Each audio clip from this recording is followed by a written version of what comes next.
ইউনূস ক্ষমতা নেওয়ার পরে কিছু লোক ফতুয়া দিচ্ছে ইউনূস হলো সুদখোর। জোরে বলেন কি খুর? আবার আমাদেরকে বলে হুজুর সুদখোরকে শেষ পর্যন্ত সমর্থন করলেন, ঈমানও গেল জান্নাতও গেল। ওরা এমন ভাবে ইউনূসকে সুদখোর বলতিছে, ওদের এমন একটা ভাব মনে হচ্ছে হাসিনা মধু খাইতো।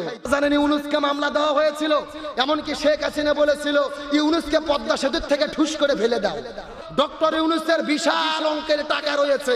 আমরা বাংলাদেশের লোক যদি অর্থনৈতিকভাবে সংকটে পড়ে যাই, অন্তত ইউনূসের টাকা দিয়ে আমরা 2 বছর চলতে পারবো। বর্তমানে সরকারের যিনি প্রধান ডক্টর মোহাম্মদ ইউনূস আছে না নাই? ইউনূস ক্ষমতা নেওয়ার পরে কিছু লোক ফতুয়া দিচ্ছে ইউনূস হলো সুদখোর। জোরে বলেন কি খুর? আবার আমাদেরকে বলে হুজুর সুদখোরকে শেষ পর্যন্ত সমর্থন করলেন, ঈমানও গেল জান্নাতও গেল। ওরা এমন ভাবে ইউনূসকে সুদখোর বলতিছে, ওদের এমন একটা ভাব মনে হচ্ছে হাসিনা মধু খাইতো, মানে মনে হচ্ছে হাসিনা জান্নাতের শরাব খাইতো। একটা কথা খুব ভালো করে বুঝবেন, ডক্টর মোহাম্মদ ইউনূসকে সমর্থন করা মানে সুদকে সমর্থন করা নয়। তার কারণ বাংলাদেশ স্বাধীনতা হওয়ার পর থেকে যারাই দেশ চালাইছে তারাই সুদের অর্থনীতি করেছে। ইরশাদ বলেন, বঙ্গবন্ধু বলেন, জিয়া বলেন, সবাই সুদের অর্থনীতি চালাইছে।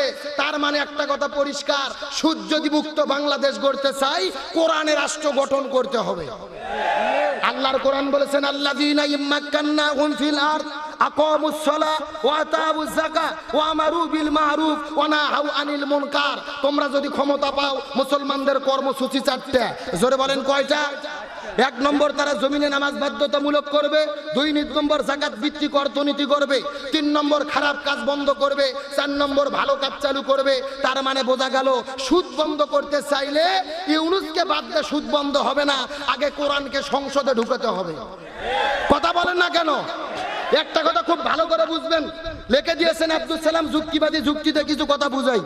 মনে করেন আপনাদের উজগ্রামের ভেতরে একটা মহামারী চলে এসেছে, খাবার মতো কোনো খাদ্য নাই, একটা মরা গরু আছে, একটা মরা শকুর আছে। প্রাণী কয়টা? একটা মরা গরু, একটা প্রাণী হচ্ছে মরা শকুর। এখন আপনি জীবন বাঁচানোর জন্য কোনটা খাবেন? মরা গরু খাবেন না মরা শকুর খাবেন? আমার কথা কি আপনারা বুঝতেছেন? মরা গরু কেন খাবেন? তার কারণ হলো মরা গরু হলো হারাম আর মরা শকুর হলো ডবল হারাম। কথা কয় না বাঙালি রে? মানে শকুর মরার আগেও হারাম, মরার পরেও হারাম, আর গরু মরার আগে হালাল, মরার পরে হারাম। মানে গরু হলো শুধু হারাম আর শকুর হলো ডাবল হারাম। এখন বর্তমানে ডক্টর ইউনূস হলো হারাম আর হাসিনা খালেদা জিয়া হলো ডবল হারাম। এ কথা কন না কা? সুতরাং সাময়িক সময়ের জন্য আমরা এটাকে গ্রহণ করব ডক্টর ইউনূসকে। এর পেছনে কারণ হলো 4টা।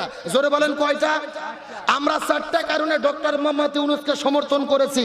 এই 4টা কারণ কি বললে কি রাগ করবেন? প্রথম নম্বর কারণ হলো বর্তমানে বিশৃঙ্খল পরিস্থিতিকে মোকাবেলা করার জন্য ডক্টর ইউনূসের দরকার। কারণ কি?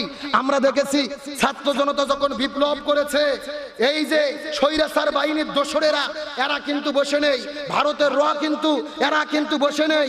এরা কখনো আনসার হয়ে আসতেছে, কখনো হিন্দু হয়ে আসতেছে, কখনো হিজড়ে হয়ে আসতেছে। এ কথা কন না কা?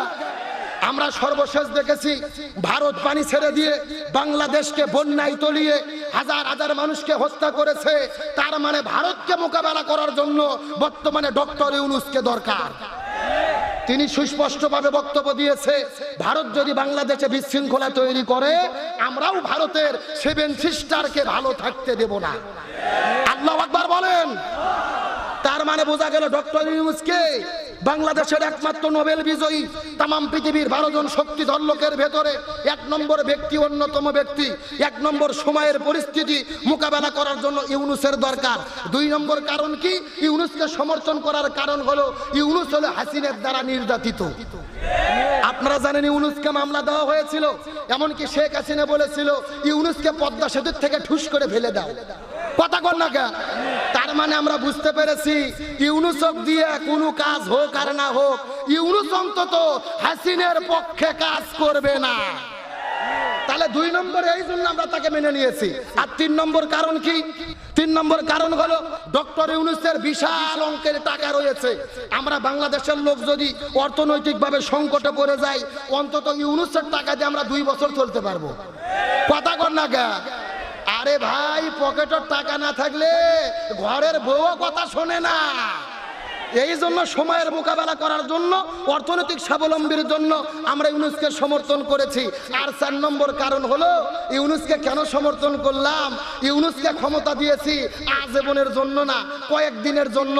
রাষ্ট্র সংস্কার হবে, নিরপেক্ষ নির্বাচন হবে, জনগণ চাইলে বিএনপি ক্ষমতায় যাবে, জনগণ চাইলে জামাত ক্ষমতায় যাবে। কথা বলেন না কেন? তাহলে সাময়িক সময়ের জন্য দরকার আছে না নাই? আরো জোরে বলেন। আমার কথা পরিষ্কার ভালো করে বুঝবেন। এই যে যিনি স্বরাষ্ট্রমন্ত্রীর উপদেষ্টা হয়েছিল, উনি একদিন একটু ভুল বক্তব্য দিছে, পরের দিনে কিন্তু পথ আউট। তার মানে হলো ইউনূসের কোনো ক্ষমতা নাই, ক্ষমতা হলো ছাত্র জনতার। ইউনূসও যদি ইসলামের বিরুদ্ধে কাজ করে, আমাদের লাইন ছাড়া কাম করে, ছাত্র জনতা ইউনূসকেও লাল কার্ড দেখাতে বাধ্য থাকবে। আরো জোরে বলেন।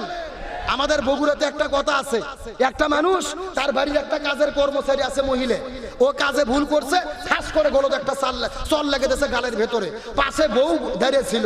আসলে এই লোকটা কাজের মেয়েকে চর মারছে। কারণ কি? কাজের মেয়ে চর মারে ভোগ বুঝাচ্ছে, তুইও লাইন মতো চল, না হলে তোরও বিপদ আছে। এ কথা কর না কে? তার মানে ছাত্র জনতার শক্তি সক্রিয়, যারাই তাদের কথা শুনবে না তাদেরই বিদায় নিয়ে চলে যেতে হবে। সুতরাং আমরা সাময়িকের জন্য সমর্থন করেছি, তার মানে এই সমর্থনের মানেই সুদকে সমর্থন করা। তাহলে চিৎকার করে বলেন, বিজয় দান করে কে? আরো জোরে